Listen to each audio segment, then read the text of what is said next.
Sobat Dunia Donghua, kita berjumpa kembali. Tanpa berlama-lama mari kita lanjutkan ceritanya.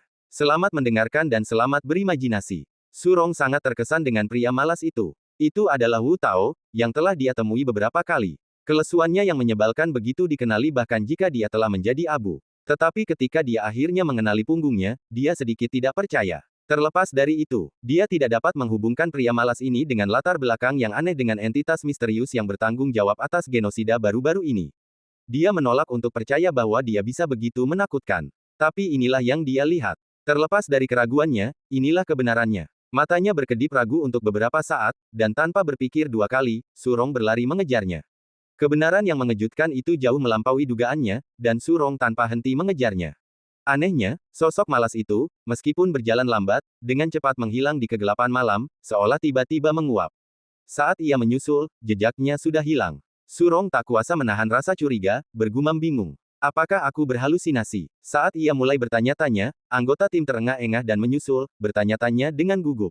Kapten, di mana orang itu? Apa kau tidak menyusulnya? Saat kata-kata itu terucap, Surong tiba-tiba mendongak. Apa kau juga melihat seseorang? Anggota tim mengangguk kaget, menjawab serempak. Aku melihatnya. Ya, memang ada sosok tadi. Kami baru menyadari kehadirannya ketika melihatmu, Kapten, mengejar kami. Dia pasti dalam semua pertumpahan darah baru-baru ini. Apa, Kapten, kau juga tidak menyusulnya? Setelah rentetan pertanyaan, hati Surong mencelos. Benar saja, semua orang melihat sosok itu. Ini bukan ilusi. Identitas sebenarnya dari makhluk mengerikan ini tak lain adalah Wu Tao, sosok yang selalu ia abaikan dan jengkelkan. Memastikan kecurigaannya, Surong tiba-tiba merasa gugup. Ia merasa Wu Tao benar-benar menakutkan, pria yang begitu sulit dipahami, begitu misterius sehingga bahkan ia merasakan ketakutan yang tak tertandingi. Mengira Li Weiwei masih mengikutinya, ia segera mengeluarkan ponselnya dengan tatapan gugup dan mulai menelepon. Tanpa diduga, suara Li Weiwei terdengar tenang dari ujung sana, seolah-olah tidak terjadi apa-apa dan kekhawatirannya tak perlu. Kapten, ada apa? Mendengar suara ini, Surong merasa sedikit lega, tetapi kemudian ia tiba-tiba terjerumus ke dalam kebingungan yang lebih besar. Tidak ada. Apakah kau melihat Wu Tao pergi? Suara menguap yang sedikit mengantuk menggema dari ujung telepon, seolah-olah ia sudah sedikit kelelahan. Hah? Tidak, aku mengawasi rumahnya dari sekitar sini sepanjang waktu. Aku tidak melihatnya membuka pintu. Dia meringkuk di dalam seperti kura-kura, hampir tertidur. Tidak pergi. Bagaimana mungkin? Jika dia tidak pergi, siapa yang baru saja dilihatnya? Apakah dia benar-benar terpesona, atau Li Weiwei ditipu? Surong dipenuhi kecurigaan dan segera bertanya lagi untuk memastikan. Kau yakin dia tidak pergi? Mungkinkah dia menipumu dan menyelinap keluar? Begitu dia selesai berbicara, suara Li Weiwei tiba-tiba menjadi bersemangat dan penuh percaya diri. Mustahil. Aku di sini mempertaruhkan reputasiku. Aku bahkan membawa teleskop pencitraan termal dan inframerah. Setiap gerakannya berada di bawah pengawasanku. Bagaimana dia bisa menipuku? Kapten, jangan khawatir, aku akan mengawasi orang ini dengan ketat. Kebingungan Surong bertambah, pikirannya kacau. Keahlian Li Weiwei jelas baginya, dan sama sekali tidak mungkin salah. Mengawasi seseorang dengan ketat bukanlah masalah sama sekali. Karena ia bisa menjamin itu, Wu Tao jelas tidak meninggalkan rumah. Lagi pula, Li Weiwei memiliki teknologi canggih selain pengawasan visualnya sendiri. Tapi jika Wu Tao tidak meninggalkan rumah, siapa yang ia dan rekan-rekannya lihat? Untuk sesaat, Surong semakin bingung, tidak dapat memahami apapun. Saat itu, sebuah suara mengejutkan bergema dari ujung telepon. Kapten, Kapten, orang itu keluar. Dia baru saja keluar dan masuk ke kedai mie di kompleks. Swiss. Mata Surong terbelalak bingung. Wu Tao sebenarnya ada di kompleks. Tapi bagaimana mereka bisa menjelaskan penampakan seorang pria tadi? Mungkinkah ia memiliki prasangka tentang pria itu, ditambah dengan kecemasannya baru-baru ini, bahwa ia telah salah mengira pria itu sebagai orang lain? Pikiran Surong tiba-tiba berputar, dan ia hanya bisa menjawab dengan suara berat. Awasi dia, aku akan kembali sebentar lagi. Ia harus menghadapinya secara langsung, bertekad untuk mengungkap akar permasalahan insiden aneh ini. Tanpa menunggu anggota tim yang kebingungan menanyainya, Surong bergegas ke kota Pinjiang. Dalam waktu kurang dari 2 jam, kapten yang tegas dan tampan itu telah muncul di kompleks perumahan tua.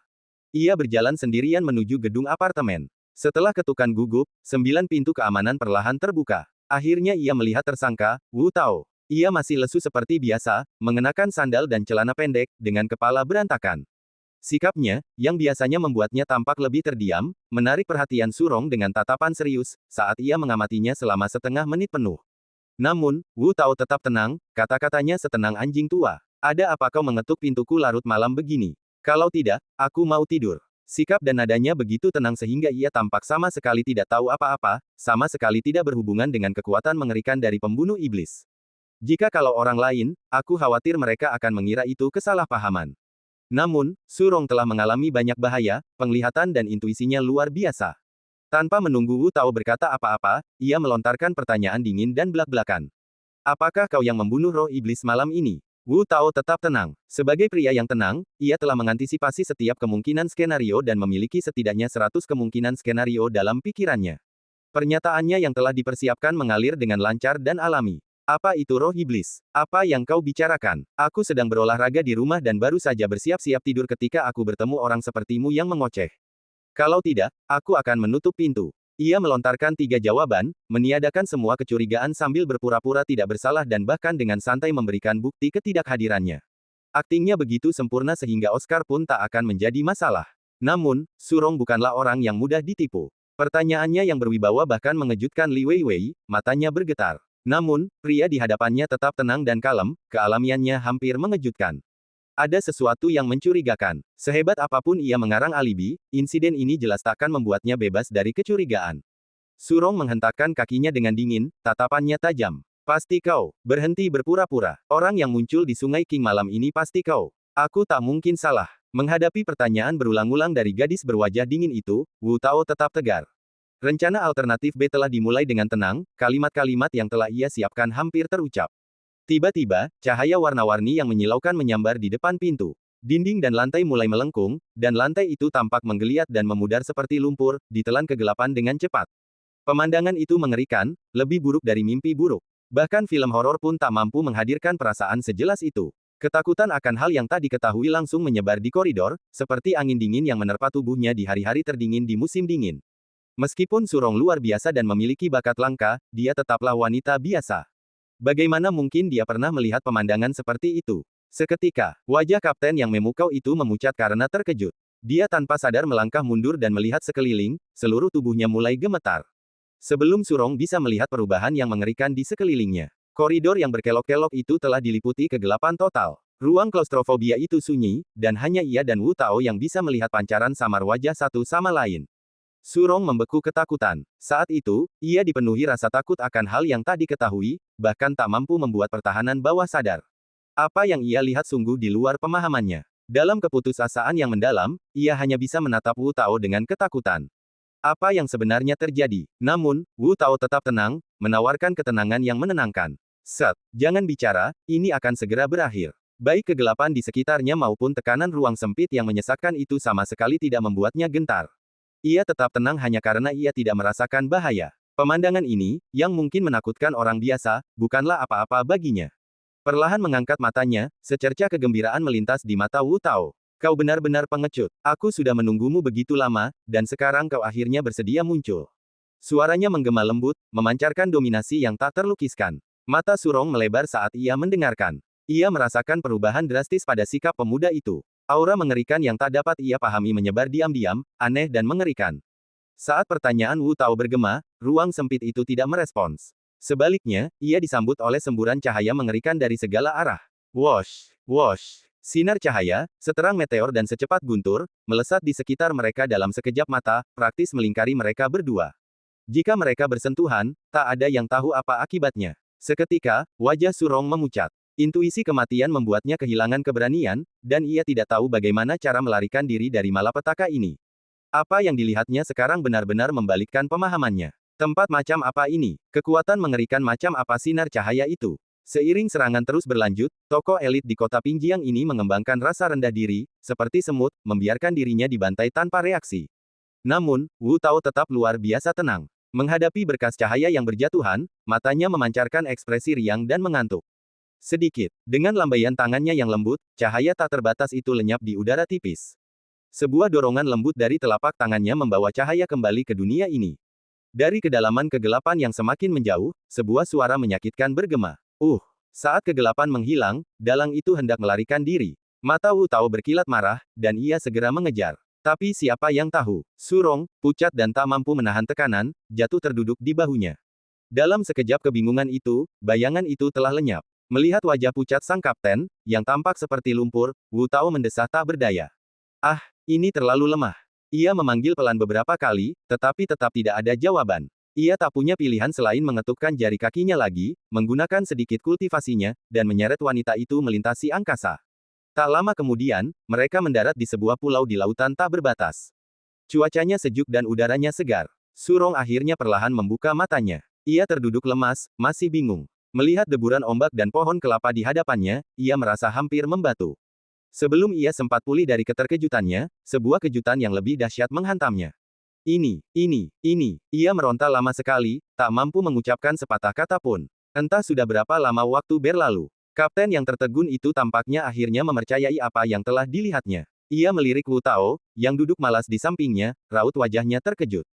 Bahkan segudang keraguan di hatinya pun sirna. Wajah Wu Tao yang dulu jorok dan malas kini berubah menjadi sosok misterius dan kuat yang tak tertandingi, bagaikan sosok dari mitologi kuno yang tak terjangkau.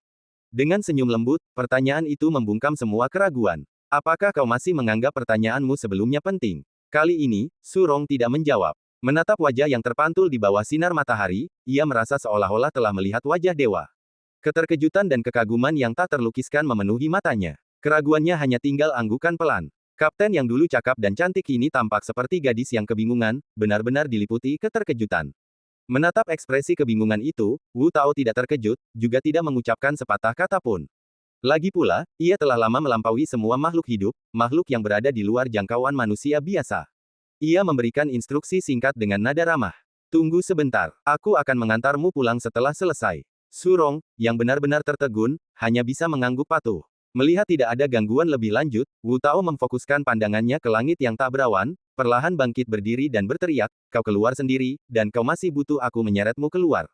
Suaranya tidak keras, tetapi seolah tak pernah pudar, menyebar lebih dalam ke awan, seolah berbisik di telinganya, terdengar jelas di setiap sudut. Namun, selama beberapa menit, pulau yang sunyi itu tetap sunyi, tanpa satu suara pun yang menjawab. Akhirnya, Wu Tao kehilangan kesabaran dan menghentakkan kakinya ke pantai. Tendangan itu, tak ada gerakan di pantai, bahkan tak ada suara teredam yang kentara, seolah tak berdaya seperti anak kecil. Seluruh pulau tetap damai dan cerah seperti beberapa saat sebelumnya. Namun, sesaat kemudian, ombak di pantai tiba-tiba mulai menerjang balik, kekuatannya berlipat ganda, naik hingga beberapa kaki dalam sekejap mata. Pemandangan yang sama ini terbentang di sepanjang pantai yang mengelilingi seluruh pulau. Ombak yang bergelora kembali ke laut, seolah memancarkan kekuatan mengerikan yang tak terlukiskan dari pulau itu sendiri. Setiap ombak naik lebih tinggi dari yang sebelumnya, dan getarannya belum mereda. Hanya dalam beberapa tarikan napas, ombak yang bergelora telah naik hingga 100 kaki, menyebar di lautan luas, bahkan terlihat dari cakrawala yang jauh. Burung-burung laut di langit hampir tak mampu mengatasi ombak yang mengerikan itu, dan awan mengguncang bumi dan langit. Boom! Getaran yang jauh lebih dahsyat daripada tsunami bergema di seluruh dunia, dan ombak yang bergelora, yang cukup kuat untuk menenggelamkan segalanya, menyelimuti Surong dengan keterkejutan. Ia duduk terdiam, matanya terbelalak, pikirannya mempertanyakan keberadaannya sendiri. Ia tak dapat membayangkan betapa dahsyatnya kekuatan ini, sebuah eksistensi mengerikan yang mampu mengubah dunia, berdiri di depan matanya sendiri. Semua yang disaksikannya hari ini berada di luar jangkauan manusia. Kekuatan semacam ini sungguh di luar jangkauan manusia. Makhluk macam apa orang ini di hadapannya? Bahkan saat Surong diliputi keterkejutan, gelombang demi gelombang terus menyapu dan menyebar, momentumnya yang terus meningkat tak henti-hentinya, mencapai semua daratan. Seluruh dunia terjerumus ke dalam guncangan yang belum pernah terjadi sebelumnya. Ombak menyapu dunia. Dari ketinggian 100 kaki, kini telah mencapai 1000 kaki, menerjang ke segala penjuru dunia. Peringatan besar. Tsunami dengan kekuatan yang belum pernah terjadi sebelumnya telah melanda Pulau Eagle. Peringatan evakuasi tertinggi telah dikeluarkan. Kerugiannya tak terduga. Berita terbaru, tsunami super dahsyat telah melanda pesisir Mulu. Sebuah topan, yang sulit diklasifikasikan, telah menghantam daratan. Peringatan evakuasi tertinggi telah dikeluarkan secara nasional. Listrik dan transportasi lumpuh. Pemberitahuan darurat. Tsunami dengan kekuatan yang belum pernah terjadi sebelumnya akan segera menghantam daratan. Penduduk pesisir harus segera mengungsi. Di kantor, Kapten Hao mendengarkan berita di ponselnya, lalu menjatuhkan ponselnya tanpa berkata-kata, dengan ekspresi kesal di wajahnya. Dunia semakin kacau. Roh-roh jahat yang merajalela telah menyebabkan cukup banyak kekacauan. Kita akhirnya berhasil mengendalikan situasi dan menstabilkan kehidupan masyarakat. Stasiun-stasiun TV ini hanya ingin membuat kekacauan, menyebarkan segala macam berita palsu. Mereka sama sekali tidak bermoral. Mereka akan mengatakan apa saja untuk menarik perhatian. Apa konsep tsunami super kuat itu? Itu omong kosong. Semakin banyak ia membaca, semakin marah ia. Kapten Hao berdiri, tangannya di belakang punggung, dan berdiri di dekat jendela, wajahnya kesal. Menunggu kabar tentang entitas mengerikan ini sudah cukup menyiksa. Ia akhirnya membuka ponselnya untuk meredakan tekanan, hanya untuk mendapati rentetan berita sampah. Ia sangat marah. Tepat saat ia merasa sedih, ia tiba-tiba melihat bawahannya di luar jendela sibuk, bergegas seolah-olah mereka akan menghadapi bencana. Kapten Hao, meskipun berpengalaman luas, belum pernah melihat yang seperti ini. Alisnya berkerut. Mungkinkah? Apakah entitas mengerikan di luar kota itu benar-benar musuh alien yang tangguh? Apakah ia menerobos masuk ke kota hari ini? Memikirkan hal ini membuatnya tegang, dan ia segera mengangkat telepon meja untuk menghubungi sekretarisnya. Namun begitu ia mengangkat telepon, sekretaris itu bergegas masuk ke kantor, dengan suara panik yang memekakkan telinga. Kapten, ini mengerikan. Aku punya. Sebelum ia sempat menyelesaikan kalimatnya, sang kapten mencibir, betapa gegabahnya. Bahkan jika alien mengerikan itu memasuki kota, departemen pemburu iblis kita. Namun di tengah kalimat, sekretarisnya tiba-tiba menyela dengan tegas. Kami telah menerima pesan dari administrasi umum. Tsunami berkekuatan 1000 kaki telah meletus di seluruh dunia. Dalam sejam, sebuah bencana yang belum pernah terjadi sebelumnya dalam sejarah akan melanda wilayah pesisir di setiap benua. Administrasi umum telah memerintahkan kita untuk segera memobilisasi personel ke pantai. Suara itu, yang hampir seperti raungan, mengejutkan mata sang kapten. Kecurigaan, kejutan, syok. Dalam beberapa tarikan napas, ekspresinya berubah drastis, dan ia melangkah maju dengan ekspresi tak percaya. Apa? Tsunami berkekuatan 1000 kaki. Tanpa menunggu sekretaris itu bergidik, ia segera mengambil dokumen itu dan memeriksanya lebih dekat. Pandangan sekilas membuatnya gemetar. Samudra Taitian tiba-tiba mengalami perubahan drastis, dengan permukaan laut naik 1000 meter. Gelombang menyebar, menghantam garis pantai di seluruh dunia. 10 menit yang lalu, pulau-pulau yang dulunya makmur dan damai telah tenggelam.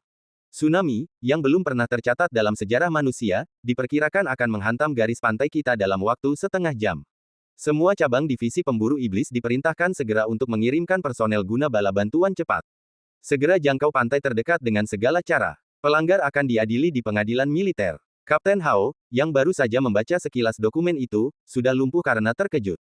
Ia ambruk di sofa, kacamatanya berkibar ke lantai karena panik. Bibirnya bergetar saat ia mengucapkan serangkaian kata, wajahnya pucat pasi. Ini. Benar-benar ada tsunami sebesar ini. Bagaimana mungkin? Cepat laporkan ini, sampaikan perintahnya. Perintahkan semua elit setingkat kapten untuk bergegas ke pantai. Siapapun yang menunda sedetik pun akan dieksekusi di tempat. Bahkan dengan ketakutan yang luar biasa, ia meraung untuk melaksanakan perintah itu tanpa ragu. Kapten Hao selalu sangat tenang, tidak terpengaruh oleh kemungkinan bencana. Sekalipun makhluk mengerikan benar-benar menyerbu kota, ia tetap mampu mempertahankan komando dan moralnya. Sekalipun ia mengorbankan nyawanya untuk melindungi rakyat, ia akan tetap teguh.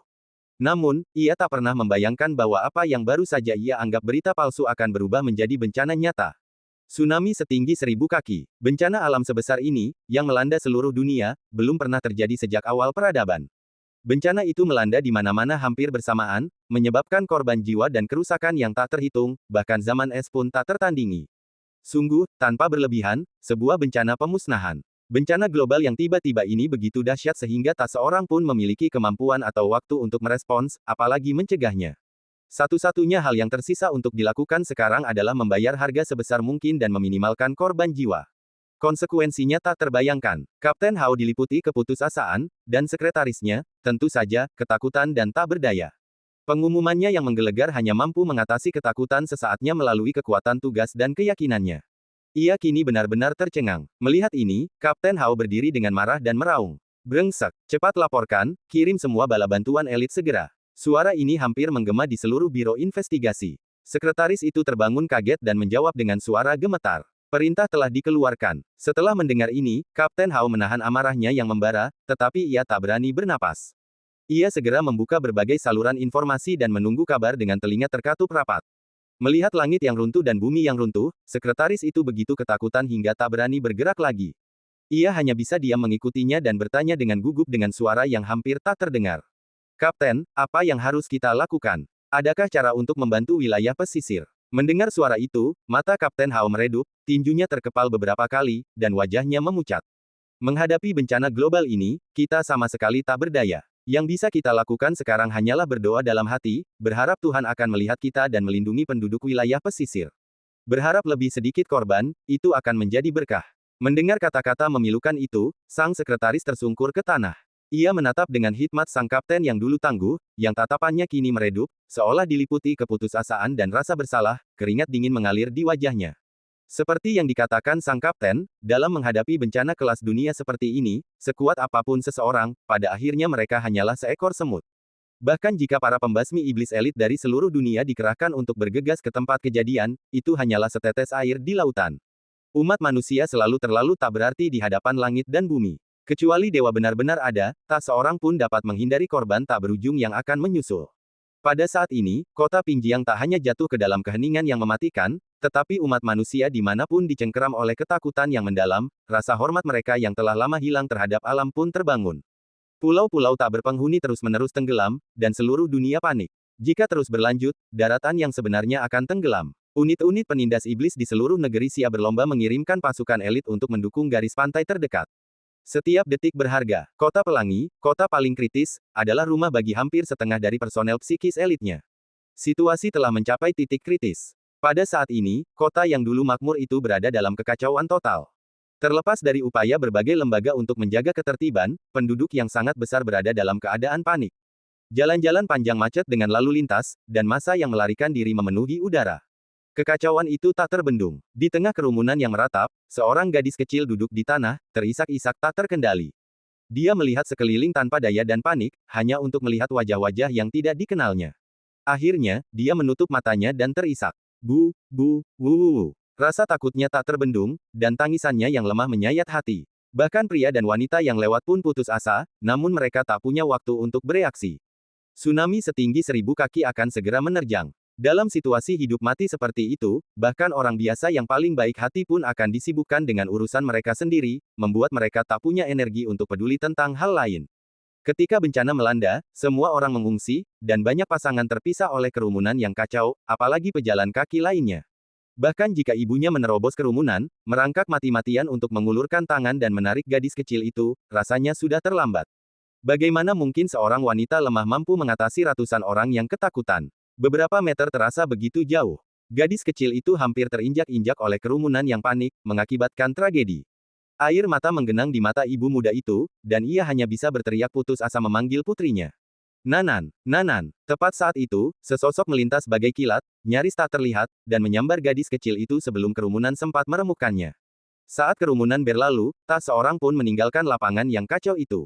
Di depan mata ibunya, seorang pemuda berpakaian rapi berdiri diam. Dengan ekspresi serius, ia mengembalikan gadis kecil itu ke pelukannya, membiarkan ibunya mengucapkan terima kasih tanpa banyak ekspresi. Ia menghela napas lega saat melihat ibu dan anak itu berpelukan, air mata mengalir di pipi mereka. Wanita yang mendekatinya mengerutkan kening dan buru-buru mendesaknya. Kapten Chen, situasinya gawat. Bahkan pulau-pulau yang dulu makmur pun kini tenggelam. Dalam hitungan menit, tsunami akan mencapai Hongdu. Kita tak boleh membuang waktu. Kita di Departemen Pemusnahan Iblis Nanzeng memiliki tanggung jawab yang berat. Kita tak boleh membiarkan satu orang pun menunda respons tsunami vital kita. Pemuda itu mengangguk, menatap ke arah garis pantai timur, ekspresinya semakin muram. Tanpa sepatah kata pun, ia menggertakkan gigi dan menarik wanita itu melewati lautan manusia bagai kilat. Ia tahu betul, sekeras apapun ia berusaha, jumlah warga yang bisa diselamatkannya akan sangat terbatas. Demi keselamatan Hongdu, mencegah tsunami sebisa mungkin, dan menyelamatkan sebanyak mungkin orang, ia hanya bisa mengabaikan penderitaan yang kini tengah berlangsung. Inilah pengorbanan yang harus dibayar oleh bencana alam, kejam namun tak berdaya. Saat kedua sosok itu melesat maju, helikopter terus berdatangan dari langit untuk menyelamatkan, dan dari lorong bawah tanah rahasia, mobil-mobil berpacu, mengepulkan awan debu. Unit-unit elit pembasmi iblis dari seluruh wilayah sekitar bergegas menyelamatkan hampir bersamaan. Hal yang sama berlaku untuk kota-kota pesisir lainnya. Dalam waktu setengah menit, garis pantai Hongdu yang hampir kosong dipenuhi lebih dari 1000 individu berbakat dari berbagai usia. Garis pantai itu sepi hari ini, tanpa ada warga lain selain orang-orang yang tertutup ini, yang jarang terlihat secara langsung. Semua orang menatap tajam ke arah laut. Bahkan dari kejauhan, tsunami yang mengerikan itu sudah sangat dahsyat. Ombak setinggi 1000 kaki terus menerjang ke depan, lebih dahsyat daripada efek khusus film.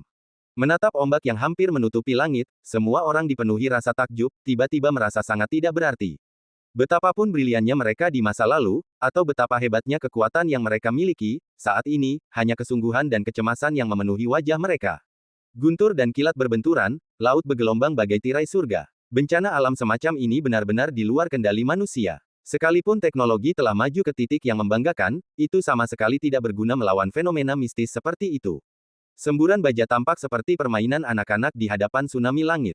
Setelah beberapa detik menonton, saraf semua orang menegang. Terlepas dari usia, sebagian besar wajah menunjukkan ekspresi ketakutan dan keputusasaan yang sama. Bahkan sebelum bergerak, tanda-tanda kekalahan sudah terlihat. Di depan kerumunan, mata lelaki tua yang bersemangat itu sama seriusnya, namun tekadnya tetap teguh. Mata itu, yang telah lapuk oleh perjalanan waktu, masih menyimpan kecemerlangan masa mudanya yang sama.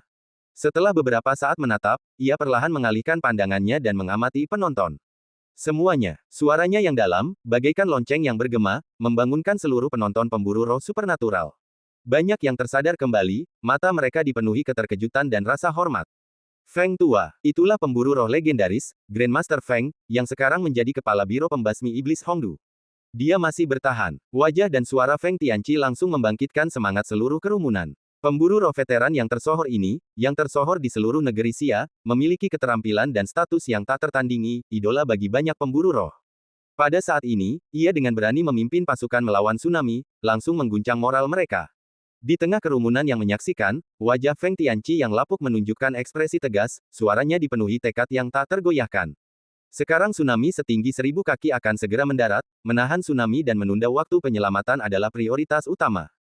Titik. Tugas ini telah melampaui kemampuan konvensional. Kami para pemburu iblis menikmati sumber daya yang tak terbatas dan telah menyelesaikan berbagai tugas rahasia dalam kegelapan. Sudah menjadi tugas kami untuk bangkit di saat kritis ini. Tanda seru. Petik 2. Dengarkan perintahku, semua cabang akan segera membentuk tim dan menggunakan segala cara untuk meminimalkan bencana. Di belakangmu ada puluhan juta orang di Hongdu, dan hanya kau yang bisa melindungi lampu ribuan rumah. Lawan bencana alam hari ini dan jangan pernah mundur. Teriak lelaki tua itu, suaranya memekakkan telinga. Tanpa menunggu jawaban, ia melompat turun sendiri, mendarat di pantai dangkal tak jauh dari garis pantai. Angin menderu meniup rambut putihnya, berdiri tegak dan gagah bagaikan pohon pinus. Melihat sikap tetua itu, para kapten dari setiap biro pun menggertakkan gigi dan meraung, melompat turun. Lebih baik aku mati daripada mundur. Tanpa sepatah kata pun dari tetua Feng, semua kapten langsung bertindak, masing-masing biro membentuk tim kecil. Bertahun-tahun bekerja sama secara diam-diam, dipadukan dengan semangat yang membara, mereka dengan cepat dan panik mulai membangun tembok kekuatan supernatural. Beberapa memiliki kekuatan luar biasa, menggerakkan kendaraan di pinggir jalan secepat kilat. Yang lain, dengan tangan sedingin es, membekukan air laut untuk menciptakan tembok es. Yang lain, secepat kilat, mengalirkan air dengan kecepatan tinggi untuk menghindari perlawanan yang tak perlu. Hanya dalam beberapa tarikan napas, setiap pemburu iblis menunjukkan potensi penuh mereka, mengerahkan seluruh latihan mereka hingga batasnya, bahkan melampaui batas tubuh manusia. Dengan kecepatan yang terlihat, seluruh garis pantai menjulang menjadi tembok yang mengerikan. Dalam waktu kurang dari 2 menit, para kapten dari setiap departemen yang terengah-engah tak henti-hentinya. Garis pantai yang semula kini dikelilingi tembok menjulang setinggi ratusan kaki dan membentang puluhan mil.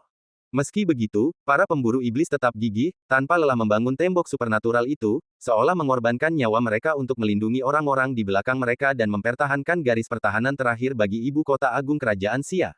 Kemudian, sebuah raungan mengerikan meletus. Boom! Para pemburu iblis merasa seolah-olah guntur telah menyambar. Langit tiba-tiba menjadi gelap, seolah-olah awan gelap telah turun menimpa mereka.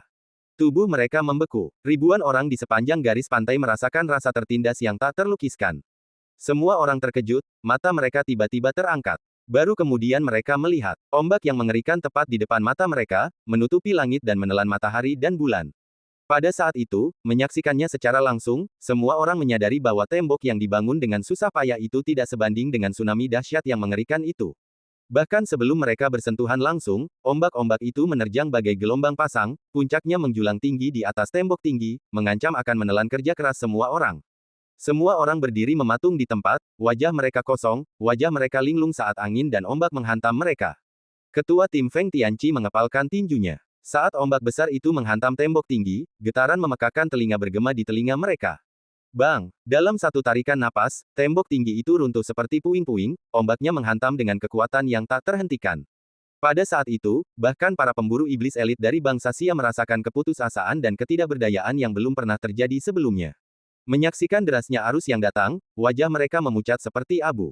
Sungguh mengerikan. Bencana alam sungguh mengerikan. Bencana sebesar ini benar-benar di luar jangkauan makhluk-makhluk kecil. Dihadapkan dengan bencana yang mampu memusnahkan, peradaban manusia benar-benar rapuh, serapuh selembar kertas. Tanpa kekuatan ilahi, bencana alam ini tak terhentikan. Feng Tianqi akhirnya menggertakkan gigi dan meraung, mengeluarkan perintah terakhir yang penuh keputusasaan. Mundur, semuanya, bantu warga sipil mengungsi. Selamatkan sebanyak mungkin. Mendengar raungan itu, hampir tenggelam oleh ombak, hati para pemburu iblis langsung membeku, dendam dan rasa bersalah menyelimuti mereka dengan gertakan gigi. Serangan balik habis-habisan ini akhirnya gagal. Kekalahan telak. Tepat ketika mata ribuan pemburu iblis bersinar putus asa, siap menyerah dan melarikan diri, tiba-tiba, sesosok muncul entah dari mana. Berdiri diam di atas tembok yang runtuh, jas dan dasinya rapi, bahkan ombak yang bergulung dan angin laut yang mengerikan pun tak mampu mendekatinya. Feng Tianqi menatap dengan takjub, dan orang-orang di sekitarnya semakin tak percaya. Sebelum mereka sempat bereaksi, sosok itu perlahan merentangkan tangannya, dan energi tak berujung terpancar, langsung mengembun menjadi tembok tinggi dengan warna berbeda, menjulang setinggi kepala di atas ombak. Metode seperti itu sungguh tak pernah terdengar. Ribuan pemburu iblis tercengang, mata mereka semakin gemetar. Bahkan mata Feng Tianqi yang telah lapuk pun mulai bergetar. Setelah beberapa kali melirik lebih dekat, ia membeku karena terkejut. Di dalam tatapan kosong mereka, langit dan ombak yang baru saja memenuhi mereka dengan keputusasaan kini terhalang oleh dinding cahaya. Bisakah satu orang benar-benar membalikkan keadaan? Saat ombak mereda, garis pantai perlahan-lahan menjadi sunyi, bahkan hingga tingkat yang mencekam. Pupil semua orang bergetar, seolah-olah mereka telah melihat hantu. Dalam waktu setengah menit, raungan yang kacau itu tiba-tiba hampir terdengar, hanya napas yang semakin berat yang bergema di telinga mereka. Keterkejutan yang belum pernah terjadi sebelumnya menyapu wajah semua pemburu iblis. Kengerian yang mereka saksikan jauh lebih mengejutkan daripada tsunami, tak terlukiskan. Untuk waktu yang lama, tak seorang pun mampu pulih. Bahkan sosok legendaris seperti Feng Tianqi bergumam, seolah dalam mimpi. Ini, baru ketika interkom di tangannya berderak, ia terkejut dan melihat ke bawah. Tuan Feng, apa yang terjadi di sepanjang garis pantai Hongdu kita? Kami baru saja menerima laporan mendesak dari seluruh penjuru pantai. Seorang pria misterius berjas dan berdasi muncul di setiap kota pesisir besar dan dengan mudah menghentikan tsunami. Mendengar suara-suara cemas dan gembira itu, Feng Tianqi, yang baru saja sadar kembali, tercengang. Sosok mengerikan yang baru saja dilihatnya memiliki metode yang tak terbayangkan. Bahkan dalam catatan rahasia peradaban manusia, tak seorang pun dapat menandinginya. Namun, orang seperti itu muncul di mana-mana. Bagaimana mungkin? Organisasi misterius dan mengerikan macam apa ini? Tiba-tiba ia terbangun dan menatap langit, tetapi tidak ada sosok di sana, seolah-olah mereka tidak pernah muncul, telah menyatu dengan dunia dan menghilang. Hanya beberapa orang yang ditugaskan untuk mengikuti Wu Tao yang merasakan keakraban ketika mereka melihat pria yang baru saja muncul. Tiba-tiba, pupil mata Feng Tianqi bergetar, benar-benar tercengang. Mungkinkah seorang dewa telah turun? Para pemburu iblis di sekitarnya benar-benar tercengang, mata mereka dipenuhi dengan kekaguman yang tak terlukiskan. Bahkan beberapa, yang lumpuh di tanah seolah-olah mereka telah selamat dari bencana, tetap diam. Sosok misterius itu terukir di benak mereka, tak terlupakan, dipenuhi dengan kebingungan dan kekaguman yang tak berujung. Siapakah sosok itu tadi? Sementara itu, sensasi mengejutkan menyebar di negeri Xia. Meskipun orang-orang biasa sama sekali tidak menyadari situasi tersebut dan bersyukur karena telah mencegah bencana alam, reputasi pria misterius itu di antara para pemburu iblis telah menyebar seperti dewa. Dan dalam semua ini, Wu Tao, kini berada jauh di kedalaman lautan. Wu Tao mengerahkan sedikit kultivasinya untuk melepaskan bencana alam dahsyat, akhirnya memaksa keluar seekor monster raksasa yang bersembunyi jauh di bawah laut. Makhluk itu menyerupai gurita raksasa, tetapi berkepala manusia dan bermata elang, sungguh mengerikan. Ia melompat keluar dari air, membawa ombak, menyebabkan pulau bergetar. Gempa itu sebanding dengan gempa bumi berkekuatan 9 skala Richter. Melihat pemandangan ini, Surong, yang telah berulang kali mengalami gelombang kejut, begitu ketakutan hingga ia kehilangan semua reaksi, otaknya hampir mati. Melihat Wu Tao melangkah di laut, bahkan terlibat dalam pertempuran jungkir balik dengan monster itu. Surong tak lagi bisa melihat gerakannya, membeku di pulau, gemetar. Sebelum ia sempat melirik gugup, Wu Tao sudah berdiri di depan kepala monster yang sekarat itu, hendak berbicara. Hei, namun sebelum ia sempat menyelesaikan kata-katanya, guntur menggelegar dari langit. Bang! Dengan raungan yang keras, monster itu terpotong hitam, kedua bagiannya tenggelam ke dasar laut, tak bernyawa dan lenyap. Wu Tao menyipitkan mata ke langit. Cara yang luar biasa untuk membungkam seseorang. Setelah akhirnya berhasil menangkap lidah itu mati begitu saja. Semua suara yang ia buat tak berarti. Wu Tao sangat marah. Sialan, aku sangat ceroboh. Aku tak pernah menyangka mereka bisa membungkam orang seperti itu. Sekarang petunjuknya sudah hilang, apa masalahnya? Sambil menggaruk kepalanya lama, Wu Tao tak tahu apa-apa. Ia tak punya pilihan selain berjalan kembali ke pulau dan mencoba bertanya kepada kapten cantik itu tentang situasinya. Ia masih malas seperti biasa, tangannya di saku celana pendek, sandal jepitnya berserakan di mana-mana, rambutnya berantakan. Kepulangannya mengejutkan Surong, wajahnya tegang, rasa jijiknya yang biasa pun lenyap. Kenapa kau menatapku seperti itu? Melihat ekspresi khawatir kapten cantik itu, Wu Tao merasa tak berdaya.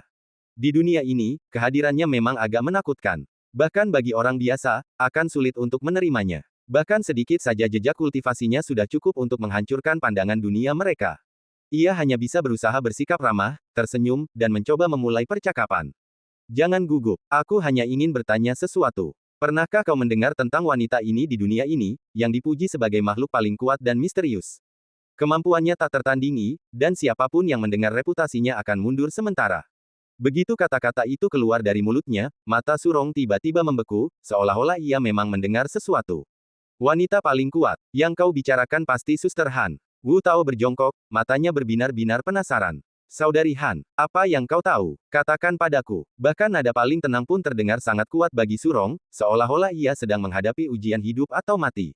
Ia tak berani menyembunyikan apapun dan langsung mengungkapkan semua yang ia bisa. Saudari Han adalah sosok legendaris. Konon ia telah lama melampaui semua organisasi di dunia, menjelajah melampaui batas negara, tak terpengaruh oleh konflik atau kekuatan apapun. Ia adalah wanita paling misterius di dunia. Keberadaan misterius semacam ini benar-benar di luar jangkauan orang biasa. Sekalipun itu legenda, aku hanya mendengar sesekali disebutkan oleh atasanku. Mengenai informasi lebih lanjut, aku tidak tahu. Wu Tao mengangguk sedikit dan melanjutkan pertanyaannya. Lalu, apakah kau tahu cara menemukannya? Surong terkejut oleh suara itu, dan setelah merenung cukup lama, ia menjawab dengan hati-hati. Menemukannya, aku hanya pernah mendengar tentang sosok sekuat itu. Kami di kota Pingjiang tidak berhak menghubunginya. Jika kami ingin menemukannya, aku khawatir hanya markas besar Departemen Perburuan Iblis kami yang bisa membantu. Lagi pula, aku tidak tahu siapa lagi yang bisa menghubungi Suster Han. Tao semakin tertarik saat mendengarkan, matanya berbinar. Senang mengetahuinya. Bantu aku cepat dan lihat apakah kau bisa menemukan orang ini segera. Setelah kata-kata itu terucap, Surong, yang selalu terbuka dan jujur, tampak gelisah. Oh, aku hanya seorang kapten. Aku tidak punya kekuasaan atau wewenang seperti itu. Kecuali kapten melapor, mungkin ada kemungkinan. Mendengar ini, Wu Tao tidak merasa kecewa dan terus mendesak. Kapten, aku ingat terakhir kali kita bertemu, kau yang memimpin jalan, dan sepertinya ada seorang pria berkacamata duduk di mobil di belakang, yang tampak seperti seorang pemimpin. Apakah dia kaptennya? Surong mengangguk tanpa sadar, tidak ingin berbohong. Ya, Kapten Hao adalah kapten Departemen Perburuan Iblis Kota Pingjiang kami. Dialah yang memenuhi syarat untuk melapor ke markas besar tentang masalah sebesar Suster Han. Begitu dia selesai berbicara, lengan Wu Tao menembus udara dengan desiran, menjangkau ke dalam kegelapan yang tak dikenal. Surong tertegun, tenggorokannya berkedut ketakutan. Kota Pingjiang, Departemen Perburuan Iblis. Telepon berdering di kantor, dan kapten segera mengangkatnya. Mendengar suara di telepon, matanya terbelalak. Pak Hao, kabar baik sekali. Ada apa? Seorang pria misterius telah muncul di garis pantai di mana-mana. Pria itu begitu maha kuasa sehingga ia sendirian menghapus bencana tsunami. Sekarang seluruh negeri menyebarkan laporan rahasia bahwa bencana telah mereda. Kecuali tempat di mana orang-orang menjalani kehidupan yang baik, seluruh dunia aman dan tenteram. Satu orang. Siapa yang begitu kuat? Apakah berita ini kredibel? Ini adalah informasi rahasia langsung, bagaimana mungkin salah? Aku tidak tahu dari mana orang-orang itu berasal, tetapi mereka muncul di garis pantai di mana-mana dan memecahkan bencana besar negara Sia kita. Apapun latar belakang mereka, mereka seharusnya menjadi teman, bukan musuh. Ini sungguh merupakan berkah bagi puluhan juta warga kita. Bagus. Bip. Setelah menutup telepon, Kapten Hao terkulai di kursi dan menghela napas lega. Semoga Tuhan memberkati bangsa Sia kita. Aku tak pernah menyangka kekuatan misterius dan menakutkan seperti ini akan mengulurkan tangan. Hebat. Semakin ia memikirkannya, semakin lega dan lega saraf Kapten Hao. Ia tak bisa memikirkan hal lain, wajahnya dipenuhi kelegaan dan kegembiraan, bahagia untuk banyak orang yang hampir menderita. Saking gembiranya, ia bahkan mengeluarkan sebotol anggur mewah dari sakunya dan, melupakan pekerjaannya, menyesapnya untuk merayakan. Saat itu, sebuah celah di kehampaan tiba-tiba terbuka di hadapannya, memperlihatkan pemandangan aneh sebuah lubang hitam. Mengira ia pusing karena kegembiraannya yang meluap-luap, Kapten Hao menyipitkan mata untuk melihat lebih dekat. Lubang hitam tanpa dasar itu tampak jelas di depan matanya. Ia membeku. Pemandangan ini belum pernah terjadi sebelumnya, penuh dengan hal yang tak diketahui dan misterius. Bahkan ia, kepala divisi pemburu iblis, tertegun, tak yakin bagaimana harus bereaksi. Sebelum ia sempat melihat lebih dekat, sebuah tangan tiba-tiba muncul dari lubang hitam, membuatnya sangat terkejut. Brengsek, Kapten Hao diseret masuk tepat saat ia mengucapkan kutukan itu. Botol anggur yang belum dibuka jatuh ke sofa, dan lubang hitam itu lenyap seketika, meninggalkan kantor seolah-olah tidak terjadi apa-apa. Keributan seperti ini sudah biasa. Saat itu, divisi pemburu iblis sedang ramai dengan kabar baik, bahkan dipenuhi seruan, brengsek. Tak seorang pun menyadari situasi di kantor kapten. Ribuan mil jauhnya, Kapten Hao diseret keluar dan duduk di pantai, kebingungan. Dan cerita pun berakhir, nantikan cerita selanjutnya. Terima kasih telah mendengarkan.